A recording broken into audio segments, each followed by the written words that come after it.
Through Kratos and Atreus' journey to the highest peak in the Nine Realms, they will learn the tales of many deities in the Norse pantheon. But there are few gods that have such a cruel and bloody reputation as Odin, the supreme god of the Nine Realms.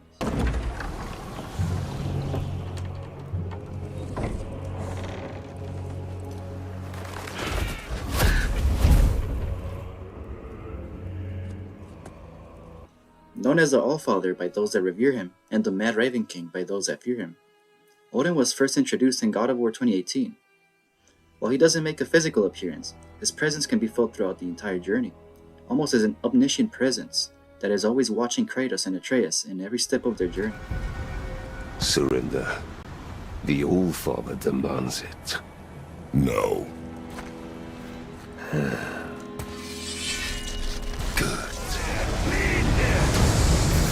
See? Stay behind me, boy.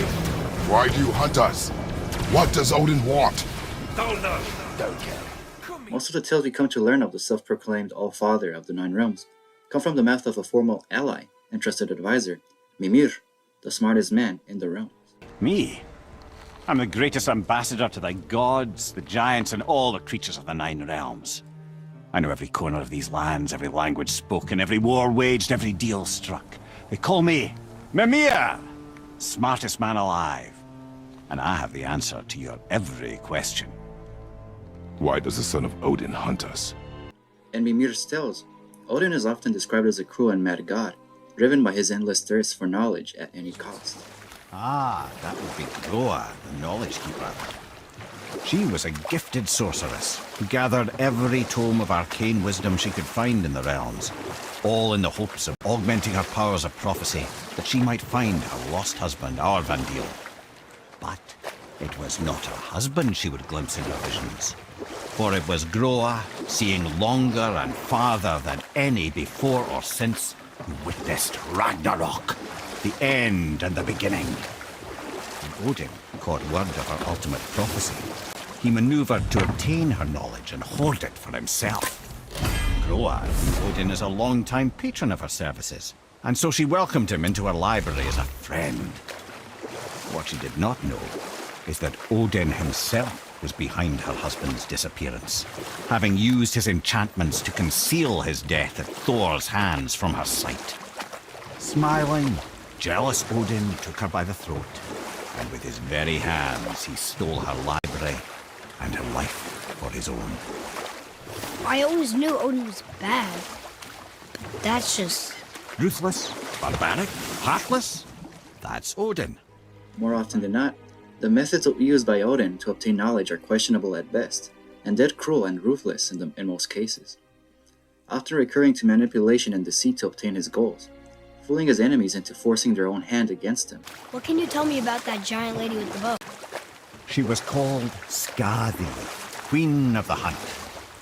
Her father was Thiotzi, who could take the shape of any wild creature, and taught Skadi how to hunt them all.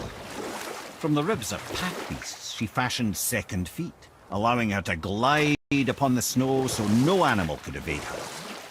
She became a huntress beyond compare, even to any god. Odin himself wanted her for his bride, believing she would bear him strong sons. But she spurned his affections, and for that insult, Odin vowed revenge. It was put forth that the Aesir were plagued by an eagle who would steal the precious golden apples of Idun. Not even the finest archer among the gods could bring it down. Odin knew that Skadi could not resist the temptation to prove herself superior, and so she joined the hunt. Skadi tracked the eagle as it flew where she alone could glide, and loosed an arrow from her unerring bow. When she collected her quarry, she found no eagle at all, but her own father, poor Thiotzi, slain by his own daughter. She was overcome with grief and shame, for there is nothing nature so reviles as a child who kills their parent. Skadi succumbed to her fate as winter's blanket fell, holding her father as the mountain held her in an embrace to last eternity. Well, that was sad. Aye. There aren't many happy endings for the giants, I'm afraid. which despite what popular culture might have you believe is actually a very accurate representation of the Old Father. Contrary to the more modern Western depictions of Odin, movies like the MCU, Thor would have audiences believe, Odin is rarely ever portrayed as a strong and powerful honorable warrior in the tales he appears.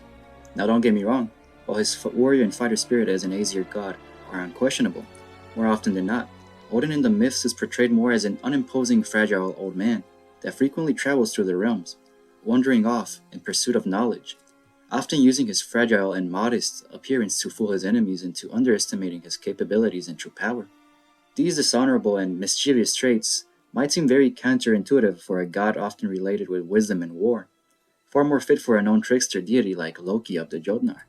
But Odin and his many counterparts through the Scandinavian lands have always been a bit of a controversial figure, even in their own pantheons, often being associated with activities that the Norse considered dishonorable, shameful, or exclusive to only women, like poetry and sorcery.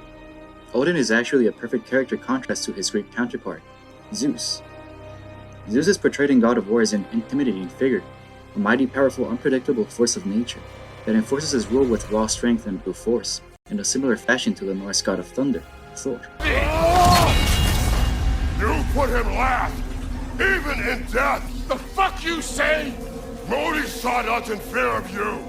He died of the wounds you gave him. Oh, we got a model father here. But Odin does not enforce his rule with brute strength, for his power comes not from his physical strength, but from his words. Odin enhances control over others through the use of diplomacy, deception, and manipulation, recurring to brute force and subjugation only as a last resort. This more diplomatic and strategic approach to his villainy is actually a very clever evolution for the story, for we've seen time after time that no matter how many times he falls into the hands of death, or how powerful his opponent is, Kratos will always find a way to come back even stronger than before. He has a supernatural ability to adapt to any situation and rival the strength of any threat he encounters no matter how powerful, and Odin is very aware of this. He knows of Kratos' past as a god killer, a destroyer of worlds. He knows Kratos is a force not to be reckoned with, so instead of underestimating his power, he fights Kratos not through raw power and subjugation, but with wits and cunning. He may not be capable of defeating Kratos in battle, but he can outsmart him, and use Kratos' virtues, values, insecurities, fears, and weaknesses against him. For instance, we see a glimpse of Odin's more mischievous side in the tale of Skatskaparmal, the language of poetry, a tale that explains the origins of poetry. The tale narrates the story of Kvasir, a man created as a symbol of peace between the Aesir and Vanir, after their long-lasting war. Kvasir was renowned for his great wisdom. It was said that he was so wise that he could answer any question asked to him. Unfortunately, he would be murdered at the hands of two ambitious dwarves that would use his blood to create a magical mead known as Odrerir, which according to legend would grant any who took a sip from its great wisdom and natural ability of creating beautiful poetry. This magical mead would eventually be taken by the Jotun Suttungr, who hid the mead under a mountain guarded by his daughter Gunnlod. Odin, of course, in his endless thirst for knowledge, would travel to Jotunheim and hide his true identity under the fake name Bolverkr, the evildoer. Once in Jotunheim, the Allfather would find 9 slaves working in a field that worked for Baugi, Suttung's brother. Odin would then proceed to sharpen the slaves' scythes on both sides with an amazing whetstone he possessed. The freshly sharpened scythes were so effective, and the slaves were so amused by this tool, that Odin promised to give it to whoever could catch the object in the air. The 9 men immediately rushed to be the first to capture the object, but they were so violent with their approach that when they intermingled with each other in the center, they accidentally cut each other's neck, and all slaves would perish. Seeing that he no longer had any slaves, Baugi offered a job to Bolverkr, who would accept the offer, so long as he gained a sip from his brother's magical mead. The Jotun accepted, and for a summer, Odin, under the disguise of Bolverkr, would do the job of 9 men at once. Once winter arrived, Baugi spoke to his brother Suttung, who would refuse to give a sip of his magical mead to the stranger. So Odin would sneak into the lair where Suttungr hid the mead. There he would encounter the Jotun's daughter Gunnlod, who offered 3 sips of the mead to Odin so long as he spent 3 nights with her. After agreeing and spending 3 nights with the giantess, Odin would proceed to use his 3 sips to drink all the mead, and then proceed to escape back to Asgard in the form of an eagle. And once back home, he would gift the mead to both Aesir and humans, giving them in the process the gift of poetry. A group of Jotnar would shortly follow after, and once in Asgard they would ask for the location of Bolverkr, but Odin would deny the presence of such a mysterious man in Asgard, or in the words of Odin himself when retelling the story. The following day, the frost giants came, walked into Odin's hall to ask for his advice. Had Bolverkr, they asked, come back to his friends, or had he been slain by Suttung?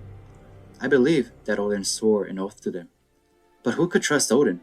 He left Suttung deceived in his own home, and he left Gunnlod weeping.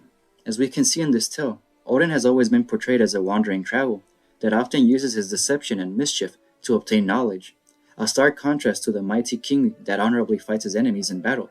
Modern depictions of him would have us believe. This more mischievous and yet more mythological accurate approach to Odin is the reason I love his design and portrayal so much in God of War. Now I must admit that at first glance I wasn't the biggest fan of his design, how despite in hindsight I realized how well done and accurate it is. Likely because I was expecting something more similar to the previous king of the gods Kratos had faced, Zeus. A more imposing and immediately more threatening presence, a mighty Viking warrior filled with battle scars. But over time, Odin's simplicity in his design won me over, and in hindsight I can see the brilliance behind it. I'm sorry if that is a letdown for you. Real power, you see, does not need to flaunt.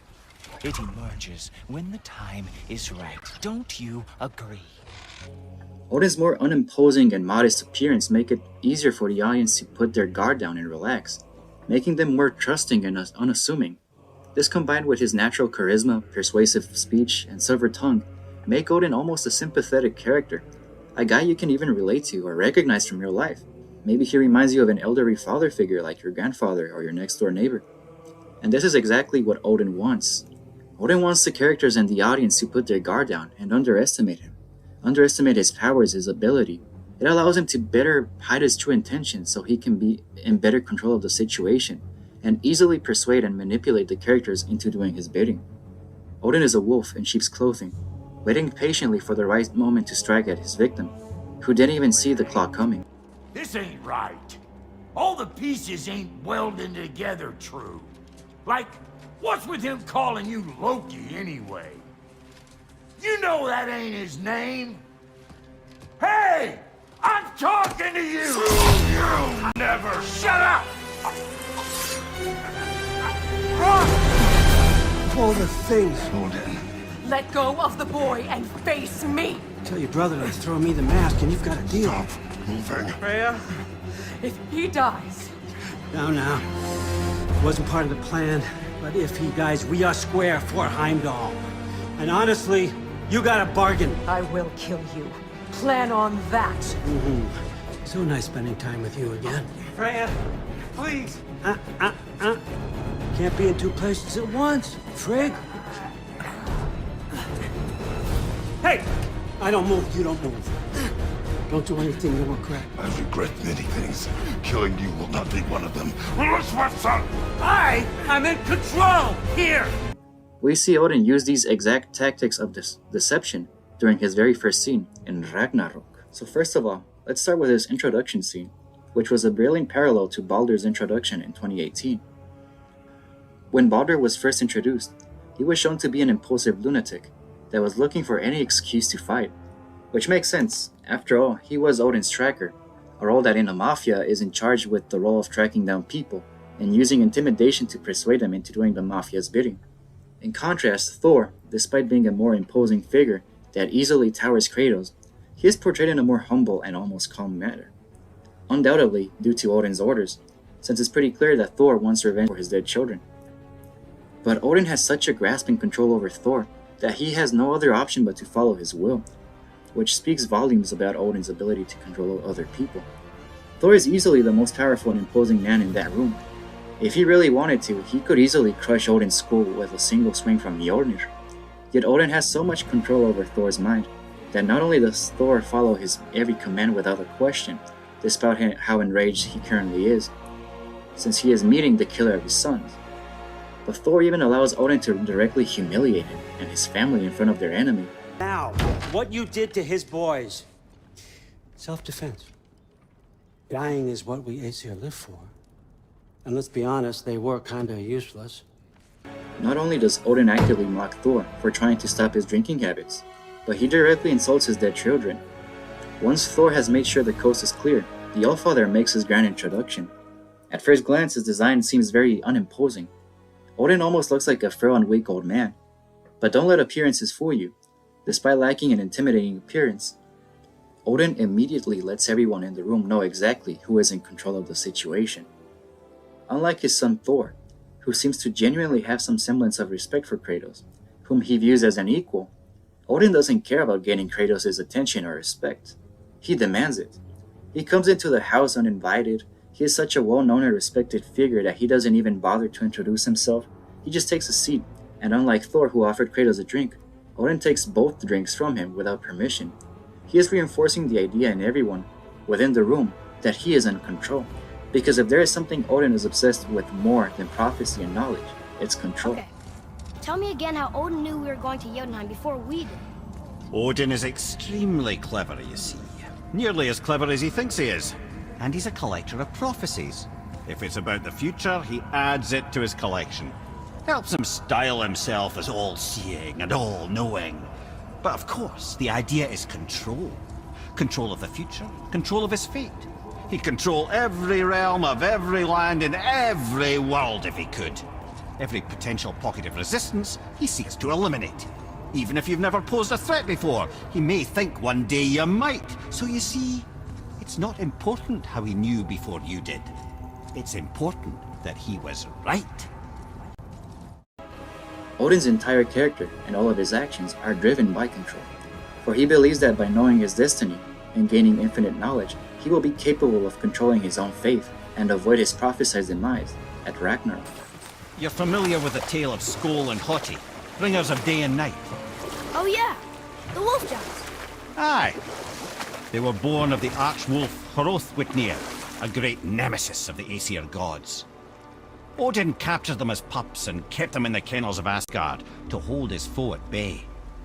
But when the sun and moon grew mutinous and stood still, Odin put Skoll and Hoti to use. With his ancient magics, he cast the wolves to the heavens, and they began their chase. And long shall they chase, but not endlessly.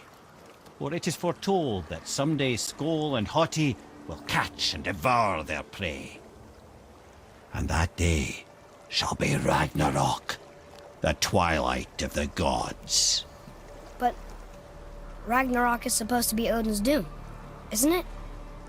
Why would he set the wolves loose if it fulfills the prophecy? Precisely the question, lad. It's always about control. The wolves determine when Ragnarok begins, and now he controls the wolves. A battle fought on his timetable is a battle he better stands to win. Despite what his first impressions might leave you thinking, Odin isn't actually here to claim revenge over the death of Baldur and Thor's sons. No, he couldn't care less about their deaths. For Odin doesn't care for his family, viewing them as mere disposable tools. He is willing to sacrifice and let go the moment he finds no more use in them. He isn't upset about the fact that he lost a son, but a valuable asset for his bidding. But Baldur, he had value.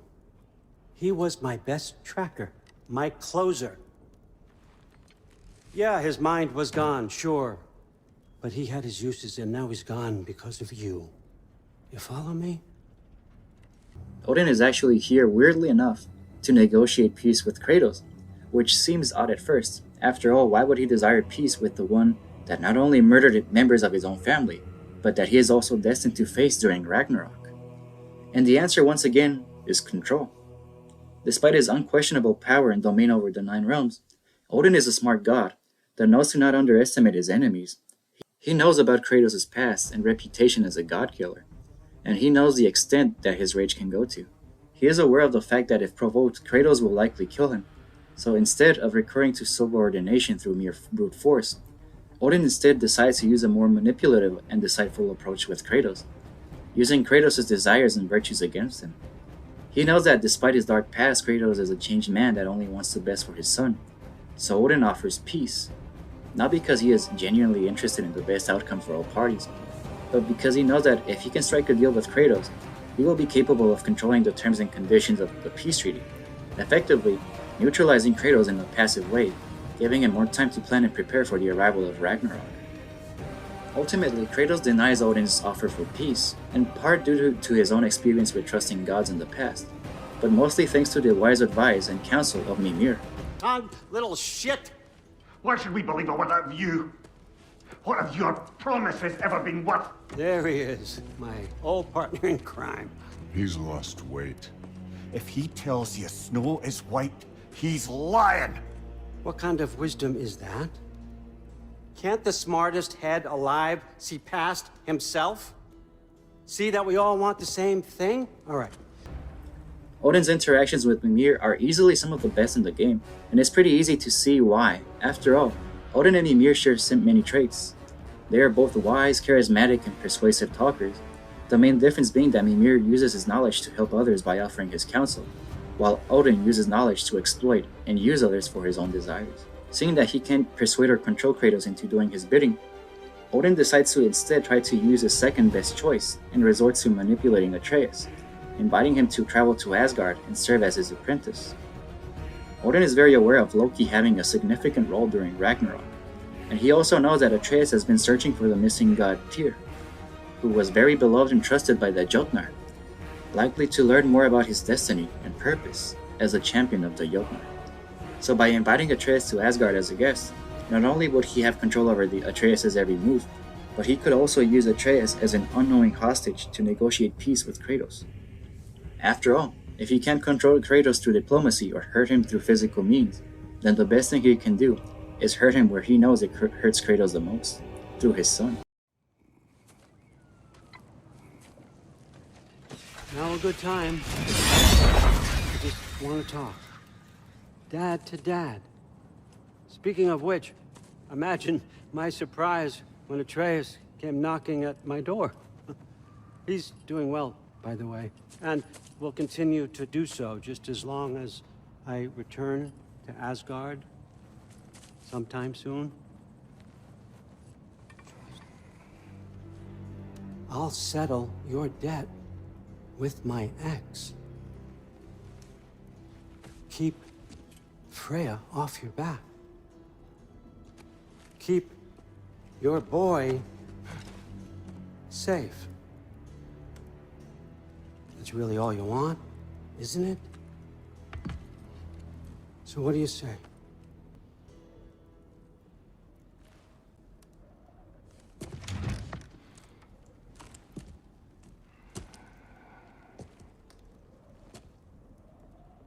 No.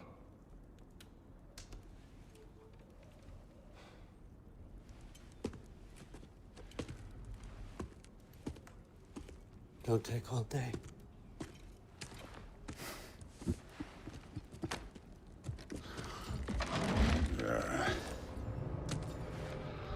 About time.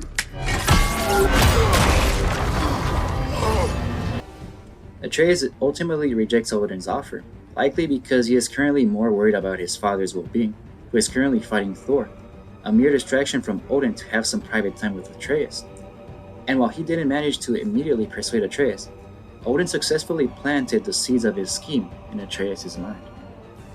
By using reverse psychology and telling Kratos and Atreus to stop their search for Tyr, Odin successfully persuades them into falling for his trap without them even knowing.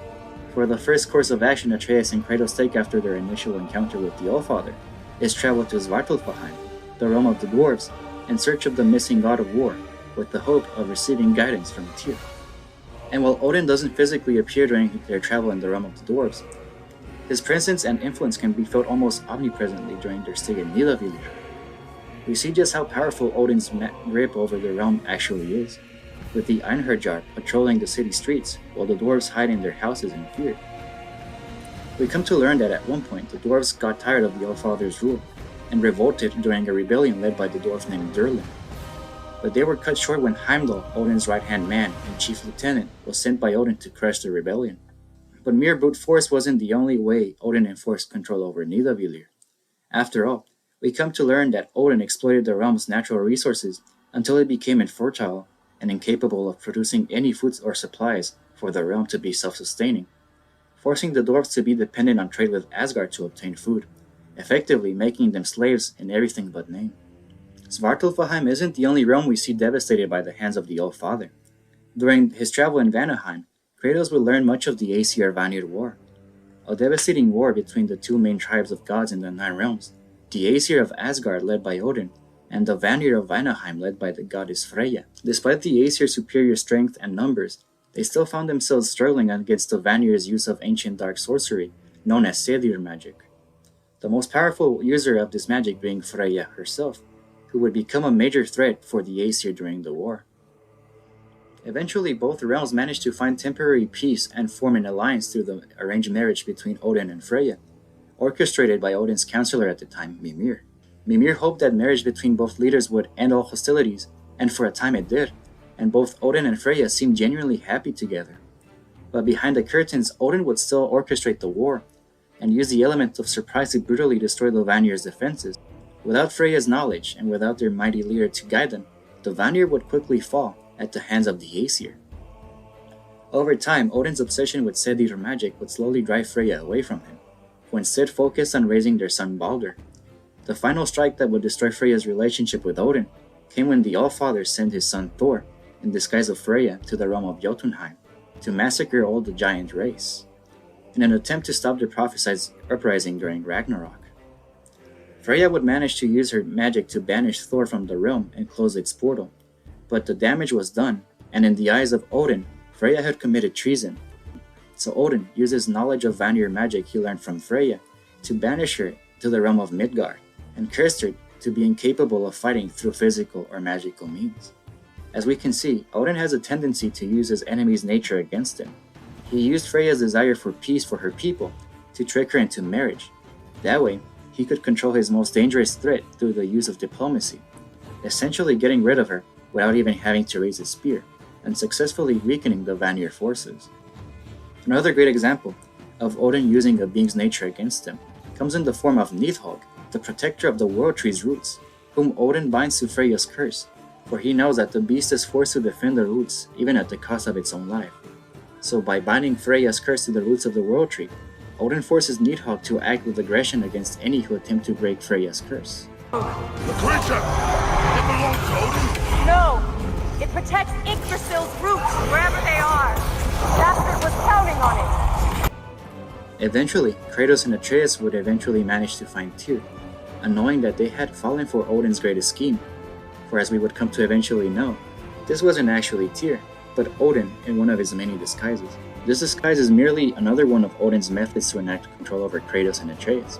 By disguising as a god that has set an example to follow, and has had a positive influence over Kratos and Atreus' growth, not only is Odin capable of knowing their every move ahead of time, but he is also capable of using the influence and admiration Kratos and Atreus have for Tyr to twist their thoughts and ideas for his own gain. For instance, Odin would use his disguise to act almost as a voice of reason for Kratos, persuading him to strike a deal with Asgard to avoid a war. Odin is using the fact that Kratos has changed. He is using his desire for peace to control him. Odin knows what Kratos is capable of, and he isn't willing to risk direct confrontation with the legendary slayer of gods. You don't really want war, do you, Kratos?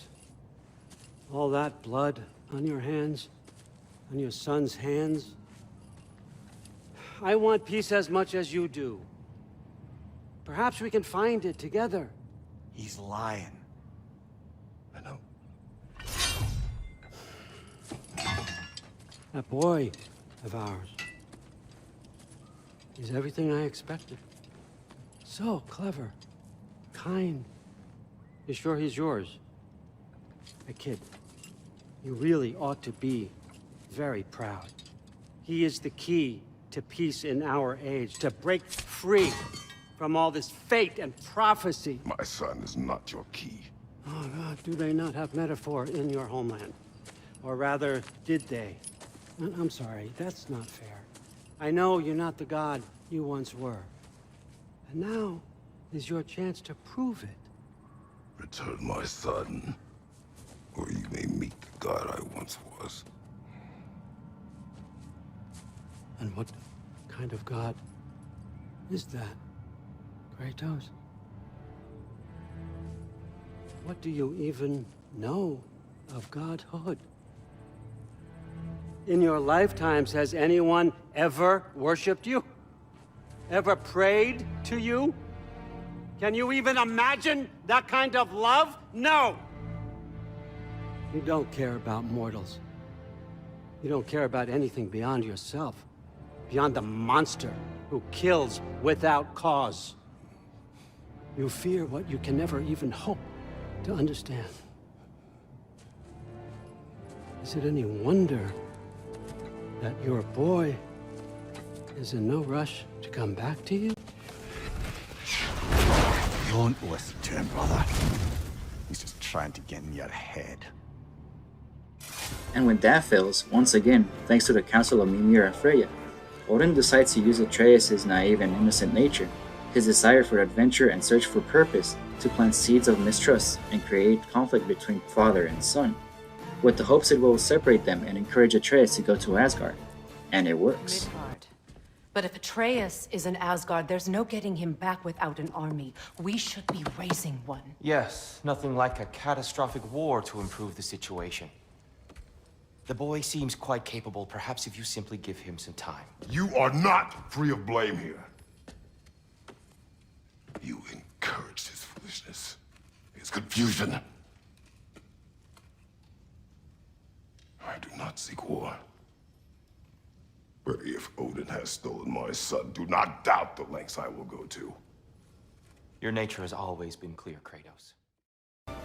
So at this point of the story, Atreus has traveled on his own to Jotunheim, the realm of the giants, and learned of his role as Loki. He's learned that his father will die in Ragnarok, and that he will become a servant of Odin. Wishing to subvert his father's tragic demise at the hands of Thor, Atreus decides to travel to Asgard, with the plan to use Odin's own tactics against him. He believes that by traveling to Asgard, he will be capable of manipulating and controlling Odin, hence giving him the advantage of knowing his every move and striking the All-Father when he least expects it. Unfortunately for Atreus, despite being the god of mischief, he is still very young and naive and inexperienced, and his plans to control and manipulate Odin would backfire against him. Unlike the inexperienced and naive Atreus, Odin has been an experienced liar and schemer for thousands of years, so he immediately saw Atreus' plan and true intentions from miles away, planning his steps ahead of time, catching the young Jotnar off guard, revealing that he knew ahead of Atreus' true intentions. He means to betray you. Is that true, Loki? You a little trickster? I'm just messing around. Of course he means to betray me, huh? Heimdall? Why else would he come? I've given him no reason to trust me. Not yet. But he's got some very big questions. And I have so many answers to give. What are you up to? Dismissed. Go. Gladly. And you, clean yourself up. No, Father. Oh, Heimdall, will you just relax? Were you intending on killing me first thing? See? What, that's not good enough for you? Get out of here.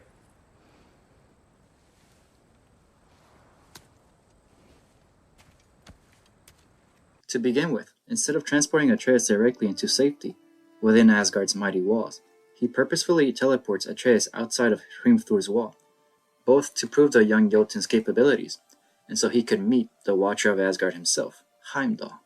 Odin is aware of how unlikable and despicable Heimdall is, acting as a cocky, arrogant bully towards anyone he views as unworthy, which in this case is basically everyone but Odin.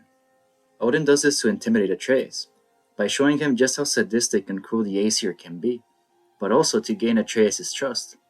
Unlike Heimdall, who is constantly mocking and insulting Atreus, Odin constantly compliments and praises him, and unlike his father Kratos, Odin doesn't attempt to push away or dissuade Atreus from his destiny, instead encouraging him to follow his own path. By filling up Atreus' head with constant praise and giving him the fatherly approval he subconsciously desperately wants, Odin manages to seem much more likable and even reasonable compared to other gods we've met until this point, making it much easier for Odin to persuade Atreus into doing his bidding. What is it? It's what drives me. You feel it, don't you? Feels like knowledge. Truth. All truth. all the answers. We could find out why we're here, learn how to change our fates, stop Ragnarok for good, maybe. Save the people we love. How? In the wake of Emir's death, I saw something. The rift. Possibly the birthplace of reality. I looked inside, and something was there looking back at me. It whispered to me things I couldn't possibly comprehend, but I knew they were true. When it blinded me, I thought it was over, that I'd never see inside again. And then I found this. And I knew that it would finally let me see the answers. You see, son, I don't know where I go when I go. There's no Valhalla for me. Ragnarok cannot be the end. I need to know there's something more than this. I need to know what happens to me. And that's the truth, I swear, on my last good eye. That's the truth.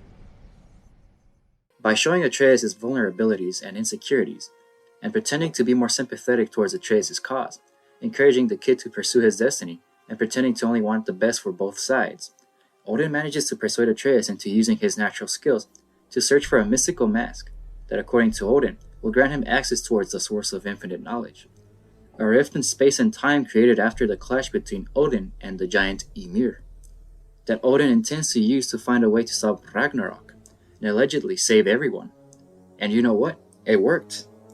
Richard Gift did an amazing job at portraying Odin and pretending to be a misunderstood charismatic old man with a sympathetic motivation and goal. He was so good that for a couple seconds I genuinely believed Odin's words. For a moment, I thought that the game was heading towards a completely different direction. For an instant, I thought that the game would end with Odin and Kratos leaving their differences behind and team up together to face Surtur, the embodiment of Ragnarok itself, to prevent the fall of Asgard and Kratos' prophetic demise. But then I remembered who I was dealing with. I remembered the many stories and tales Mimir had told us for the last 2 games, and I realized that even if just for a moment, a mere couple seconds, Odin had fooled me. He had successfully entered my mind. He had used my fears and desires against me, to trick me into believing that maybe, just maybe, if I help him accomplish his goal, he will help me accomplish mine. He used my fear of losing Kratos against me, just like he did with Atreus, and it worked. Even if for just an instant, it worked. But I couldn't be further away from his true intentions, that he hid behind his mask of deception.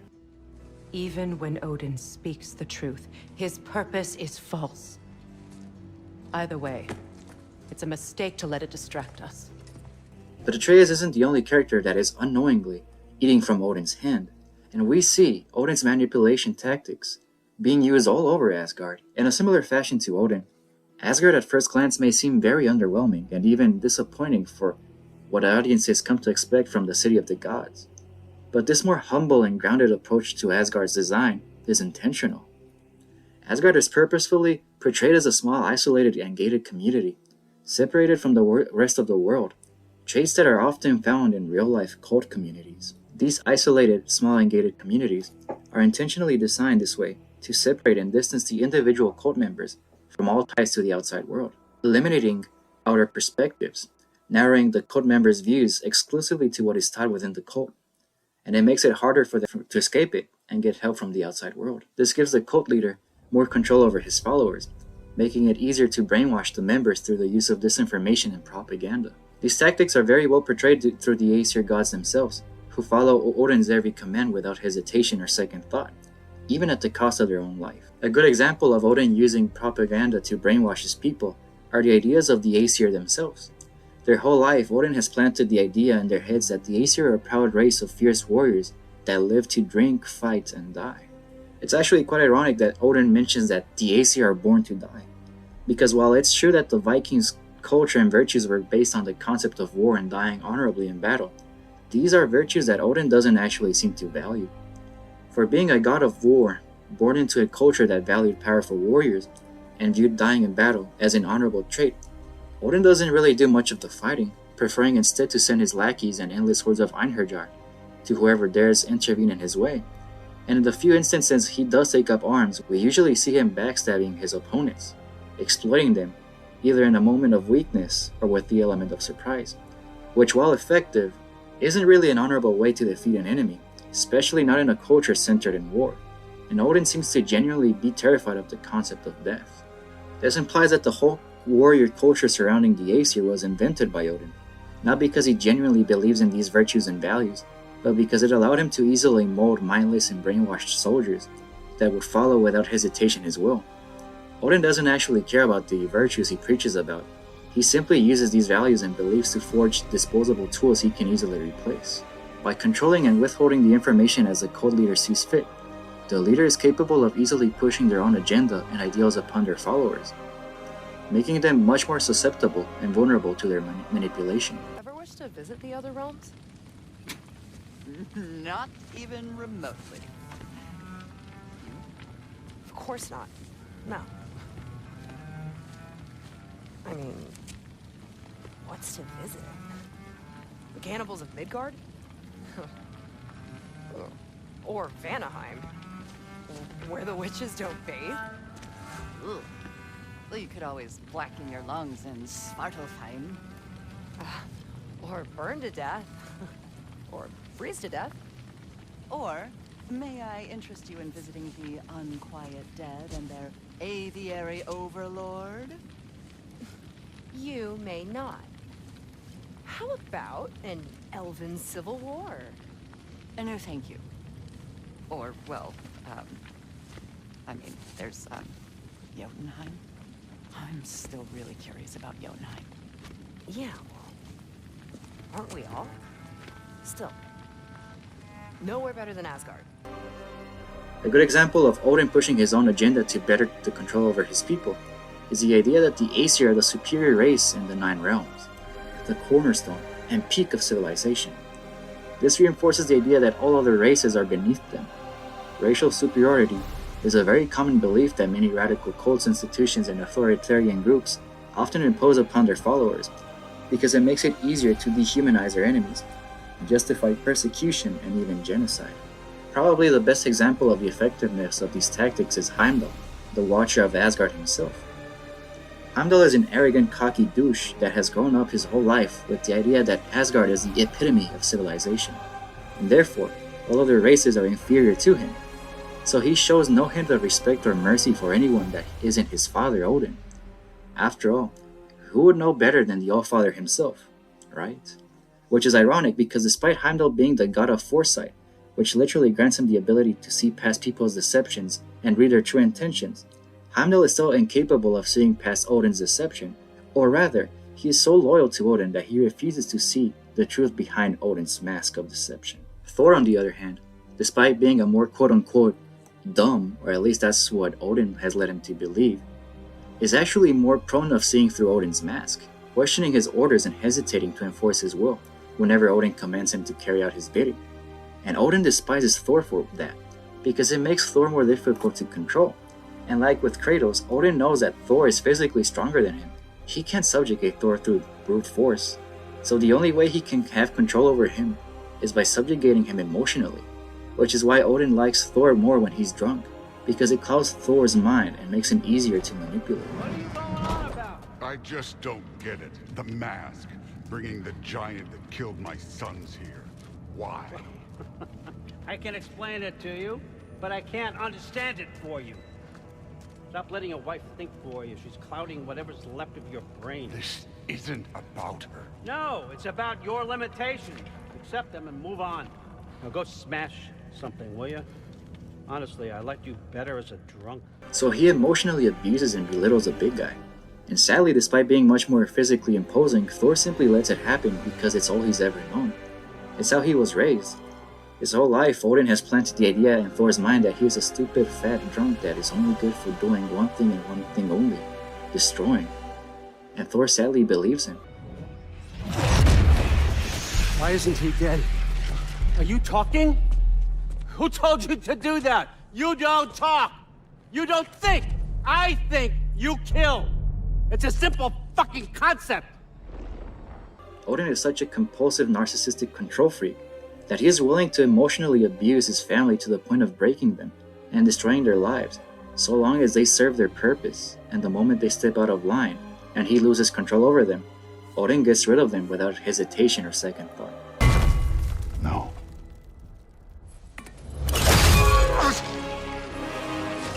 I didn't want this. I did not want this.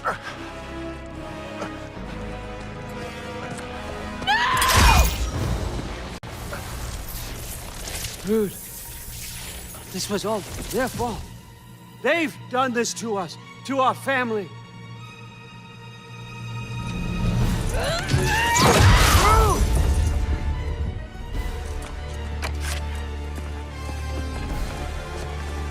Looks like I gotta do everything around here. Hell, the whole reason Odin was willing to kill his grandfather, Ymir, and use his corpse to create the 9 realms wasn't because of an altruistic vision or greater cause. He did it because every time he looked into the endless void of Ginnungagap, he was consumed by fear. A fear of the unknown. No matter where he looked or how far he attempted to see, all he saw was primordial chaos. Elemental forces of nature so much greater and more powerful than him, that he could not control, and he was afraid of it. He was afraid of the lack of control over his life, over his destiny. His fear was so grand he killed his own kin, just so he could shape his own world, and pretend to have a glimpse of control over nature. I have a question. If Ymir was the first giant, where did he come from? In the beginning, there was Ginnungagap, the great void. There were no realms yet, only primordial forces. There was fire, and there was ice, and there in the void they met and produced... Water? More than water. The mystic lifeblood of something entirely new. From this water, Ymir took form and became a being of pure creation and chaos, mother and father to all that came after. Even the Aesir? Aye. Every god, man, and beast came first from Ymir's flesh. Though it was the Aesir who thought themselves so superior that they should hold dominion over the rest of creation. It was Odin who took arms against his creator and spilled Ymir's lifeblood with his spear. A necessary evil, he would say, to bring order to the realms. From Ymir's torn flesh, Odin would fashion the realm of Midgard for his own. Called himself All-Father, as if he was the creator and not the creator's destroyer. The small, covetous tyrant. Ironically, like many gods that came before him, it is precisely this fear that spiraled Odin down a dark path, that would lead him to taking impulsive decisions, that would inevitably lead him down the path where he would find the fate he so desperately tried to avoid. Had Odin simply let go of his fragile illusion of control, his obsession for knowledge and his fear of death, he wouldn't have made as many enemies as he did during his ruthless campaigns for knowledge. If he had simply let Kratos and Atreus be at peace and live quietly in their cottage, and if he had simply cut the losses and escaped the moment brought, saw through his disguise, then maybe he would have lived, but he didn't. The moment he lost control over the situation, he panicked and committed the mistake that would cost his life.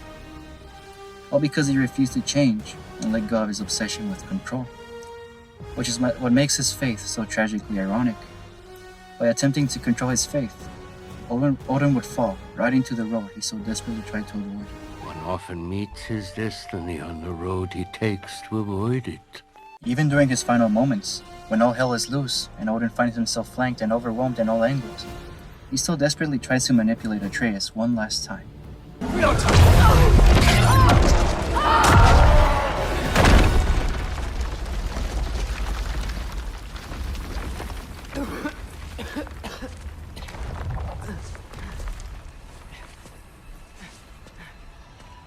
Father?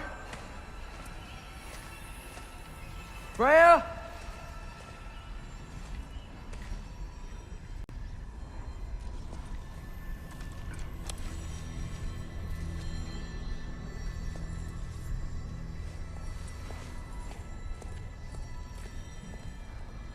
You did it, Loki.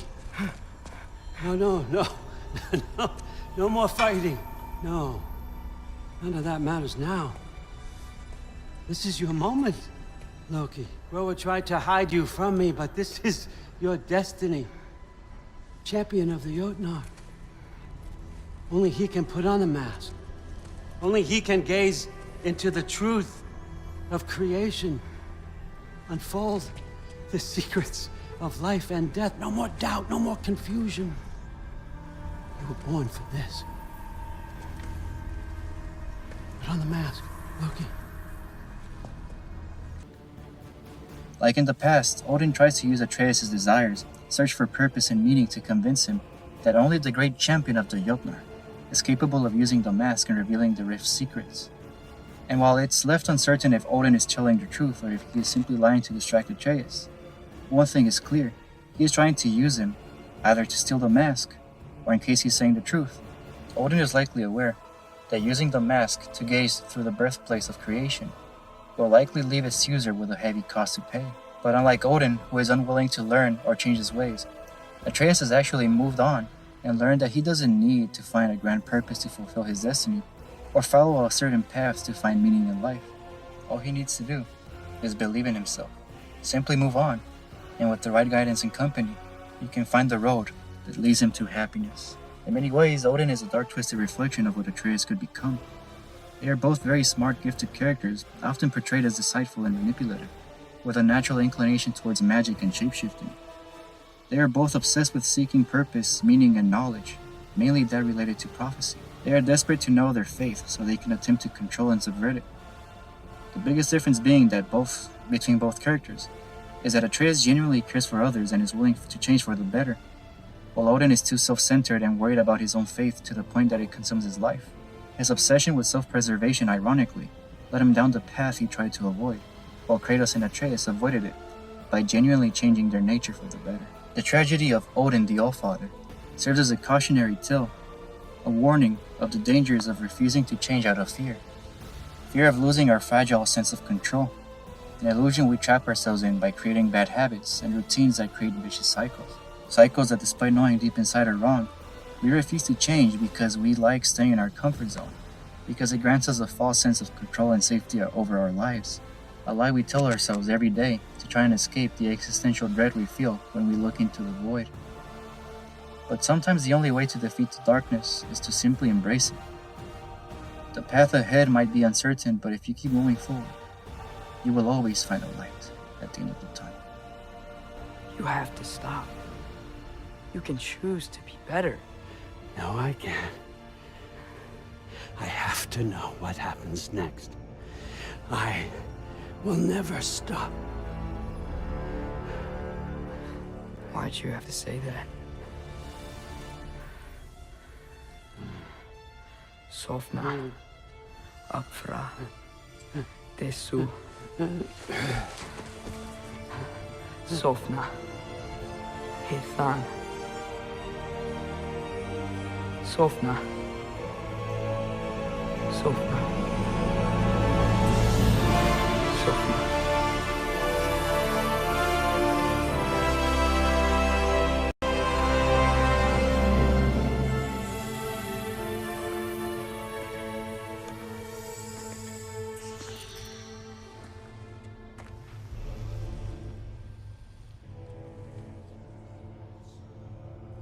What do we do with him?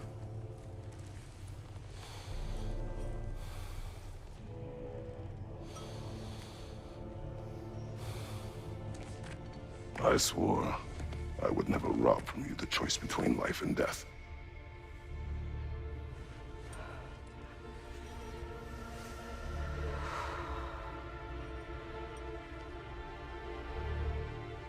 I have waited so long for this moment.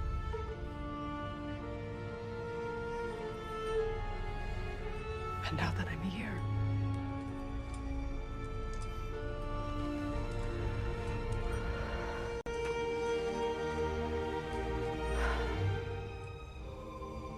I don't need this to make me whole. We stopped his madness. That's all that matters.